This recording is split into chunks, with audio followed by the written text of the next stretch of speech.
Hello everyone, welcome to my channel. I hope everyone is having a wonderful day. Before starting the video, please go ahead and hit the subscribe button and give this video a like up.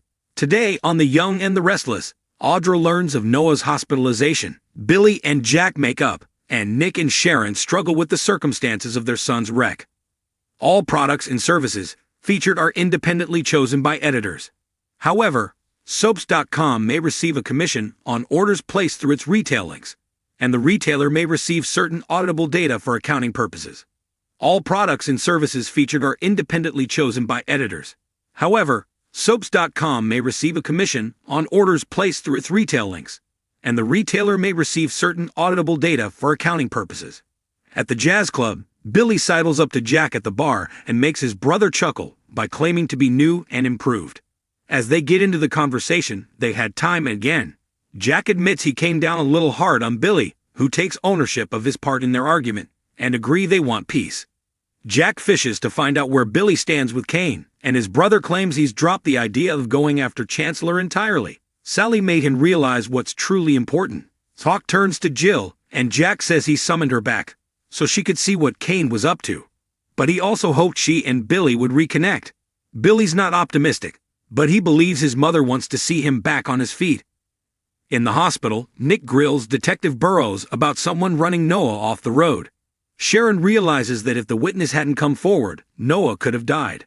Nick grows agitated when the detective refuses to share the person's name, and even more so when Burrows whips out a pad and asks why Noah was in Los Angeles. Nick asks what the hell difference it makes.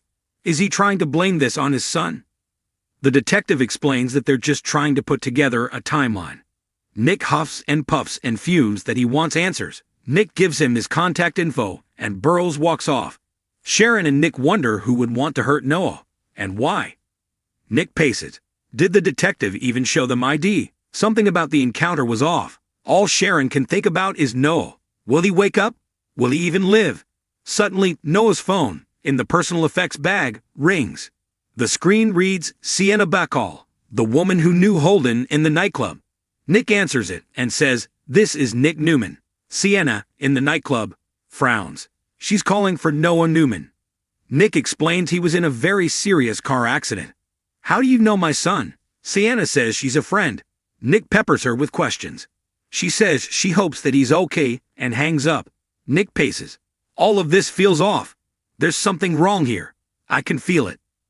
Nate jogs into Chancellor Park and encounters Audra. Victoria shows up just as Nate explains he's meeting someone.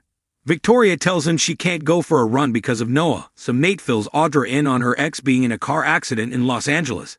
She gawps. Oh my God, is he okay? Victoria asks Nate to help her get more information, privately. Realizing they want to be rid of her, Audra tells Nate she'll maybe see him when she visits Amy and leaves. Sitting, Victoria tells Nate that it doesn't sound good for Noah, who has serious head trauma and is in an induced coma. Nate explains it gives the brain time to rest and heal. He assures her there's hope for how similar this is to Cassie in Fate's accidents. Nate's sure this is making her think of Cole in the hospital too. Victoria fears her family is cursed. Sometimes the pain of the losses is overwhelming. Suddenly, she realizes she's going on and on about herself when he just lost Damien. Nate makes a nice speech, reassuring her again. Cheering up, Victoria jokes around with Nate and asks if they can keep their dinner date for tonight. She tells him his support has meant the world to her. Audra returns in time to see them holding hands. Audra interrupts Victoria and Nate to say she left her shopping bag behind. Grabbing it, she makes it clear she's not happy as she walks off. Outside of view, she looks hurt.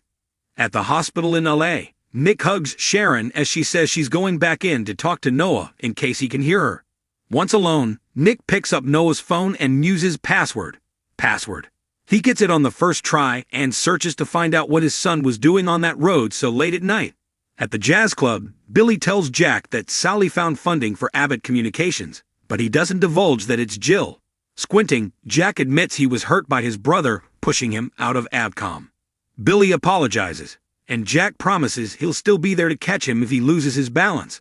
All I care about is you succeeding, and I happen to know Jill feels the same way. They toast to time healing all wounds. Back at the hospital in LA, Nick calls Sienna back, but she ignores the call and lets it go to voicemail. Meanwhile, in Noah's hospital room, Sharon cries and reminds him of the nightmares he had as a little boy. She'd soothe him by saying the names of the states in alphabetical order. Sharon starts listing them off, but gets choked up at California. She sobs, "Noah, why did you have to come to LA?" She tells him he's got to get better. Allie needs him. They need him. Outside the hospital, the detective tells someone by phone that he spoke to the parents and told them what they agreed upon. They seem to have bought it. He'll text Nick's cell phone number over now.